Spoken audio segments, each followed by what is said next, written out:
He rose from the ashes of a troubled childhood, only to burn out before his time. Welcome to Watch Mojo, and today we're looking at the tragic life of River Phoenix. I welcome an end to this all, if that's what should be. I don't mind that. In fact, I would rather quit while I was ahead. There's no need in overstaying your welcome. Born River Jude Bottom, River entered this world in a log cabin in Oregon. His hippie parents named him after an inspirational river in Herman Hesse's philosophical novel Siddhartha.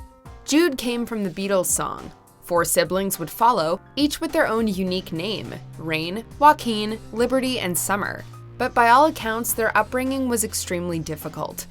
If I had a normal family and a good upbringing, then I would have been a well-adjusted person. Depends on what you call normal. Yeah, it does. When River was just 2 years old, his parents joined the Children of God. The Bottoms drifted into a religious cult called the Children of God, which blended traditional Christianity with the hippie lifestyle. The Children of God were a group of young nomads and hippies who refused to adhere to the capitalist system, calling those who did systemites. The adults didn't work and the children didn't attend school. This included River and his siblings. He told the Chicago Tribune, quote, "I would sing at jails with my sister and stand on street corners passing out literature containing uplifting messages. He would also play his guitar on the streets as a way to make small amounts of money. Every little bit helped." River began playing guitar on street corners and singing with his sister Rain. They sang to attract potential converts, and more importantly, to earn a living. In other words, River and his family were in a religious cult. Like a lot of cults at the time, they lived in communes and were adamant that the end was nigh. The cult gained notoriety for their highly controversial sexual practices, including allegations of child sexual abuse. The allegations including the cult's founder, David Brandt Berg, who was accused of abusing his own daughters and granddaughters. It was also well known for a practice called flirty fishing. Flirty fishing was when the female members of the group would go out into the public and persuade men to join the cult by offering their bodies. Berg's daughter later referred to it as, quote, religious prostitution, and it was this practice that persuaded River's parents to leave the cult. River didn't speak much about his time in the Children of God, although he once said that they were disgusting. That they'd kind of gone into a faith crisis, that they weren't comfortable in the Children of God anymore, and they wanted to leave. Homeless, destitute, all the Bottom family had left were each other. Leaving the cult was certainly the right moral and spiritual decision to make, but a challenging financial one. After literally sneaking out of the cult, the family found themselves poor and homeless in Caracas, Venezuela, which is where they'd been stationed. River's parents had also experienced intense pain and loneliness following their departure from the once welcoming cult. At the end of 1977, after leaving the Children of God cult, River Bottom and his family were stranded in Caracas. To pay for their room and board at a local Catholic church, River and his sister Rain played there. They lived in a beach hut for a couple of months before hitching a ride to Florida on a commercial freighter. It was around this time that the family decided to change their surname to Phoenix, a proud metaphor for their prolonged struggles and hopes for the future, a symbolic rising from the ashes. We're moving base camp, kids. Cover your tracks. His whole life, he's been paying the price of their beliefs. Look what we're doing to these kids. They've been running their whole lives like criminals.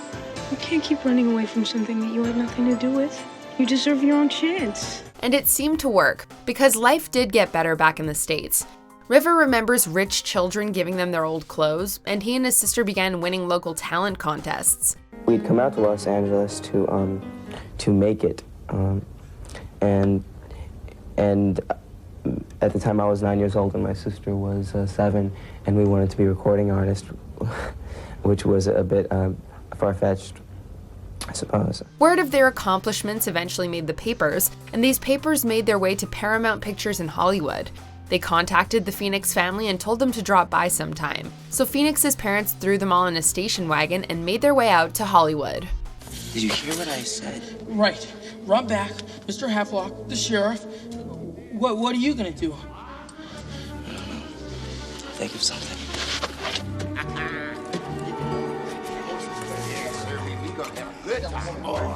Dig with your hands, not with your mouth. In Los Angeles, River's mother landed a job at NBC. Meanwhile, River and Joaquin began performing on the streets for spare change, where they caught the attention of acting agent Iris Burton.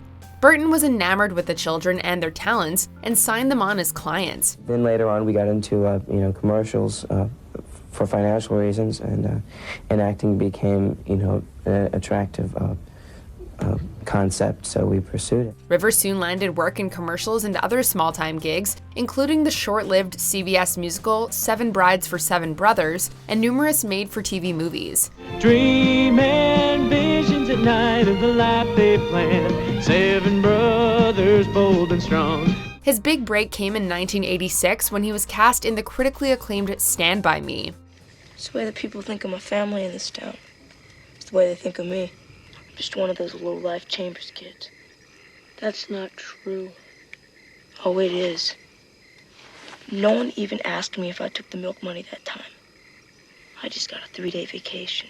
River's co-star Will Wheaton attributes the movie's success to the casting and grew attached to River throughout the filming process, calling him, quote, one of the kindest people I'd ever been around. Do you think I'm weird? Definitely. No, man, seriously. Am I weird? Yeah, but so what? Everybody's weird. The role helped make River a star, and it seemed like his metaphorical surname had finally proved decisive. He soon became a well-known activist for animal rights and environmental awareness. They asked their parents, they said, what is this? Why are they killing these animals? And they said, well, that's when you eat fish, this is how they do it. You kill the animals. And the kids were horrified, and they never again ate fish or meat of any kind. But River was never happy in his fame.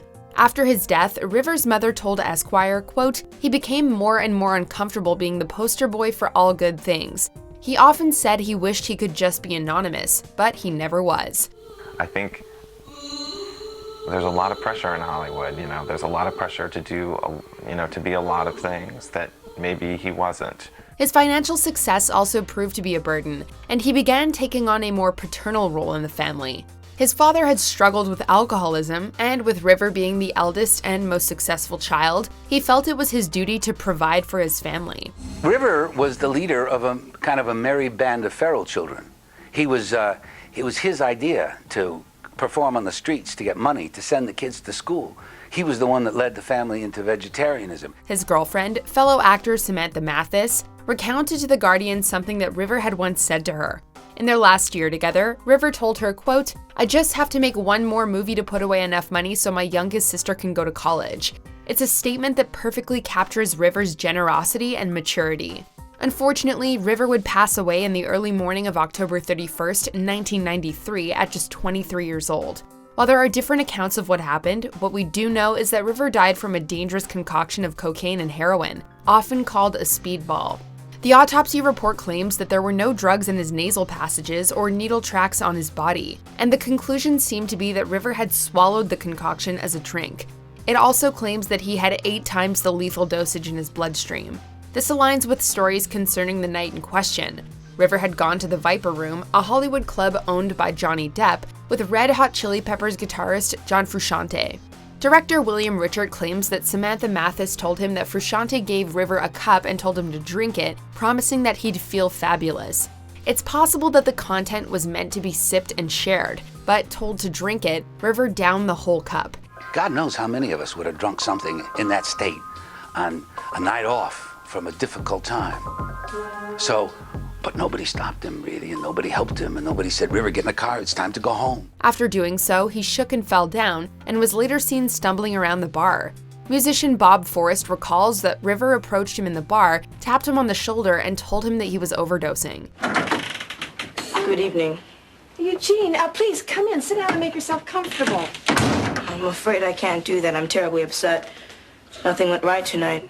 Before we continue, be sure to subscribe to our channel and ring the bell to get notified about our latest videos. You have the option to be notified for occasional videos or all of them. If you're on your phone, make sure you go into your settings and switch on notifications.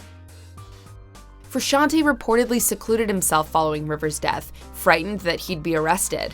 River's father told a reporter that if he ever saw Frusciante, he'd kill him. However, River's mother later announced that the family was not pressing charges. My mom and my sisters were the ones that really kept his memory alive, and kind of the willingness to talk about it. Rain has this beautiful lyric in her song. In my mind, I still see your light. I keep it alive. Yes. Exactly. Thank you. In a 2018 interview with The Guardian, however, Mathis said that she was in the bathroom when River took the fatal dose. In her words, quote, "I have my suspicions about what was going on, but I didn't see anything." When she returned from the bathroom, she saw River in a fight with another patron. They were both kicked out by a bouncer, and River began convulsing. Whatever happened that night, the result was the same. River overdosed, and his family and girlfriend were there to see it. Charlie, do you have a girlfriend? No. I could be your girlfriend, if you want. His brother Joaquin Phoenix called 911 while his sister Rain tried to resuscitate him. He was still alive when the ambulance arrived, but was later pronounced dead at Cedars-Sinai Hospital. When he collapsed, his brother called 911 and mentioned the tranquilizer Valium in his frantic call. You must get over here, please. You must get over here, please. It was a horribly tragic way for River to go, and capped a life full of difficulties. He's remembered today as a beautiful soul who fought to rise above misfortune, and who was taken from us far too soon. You lost today, kid. But it doesn't mean you have to like it.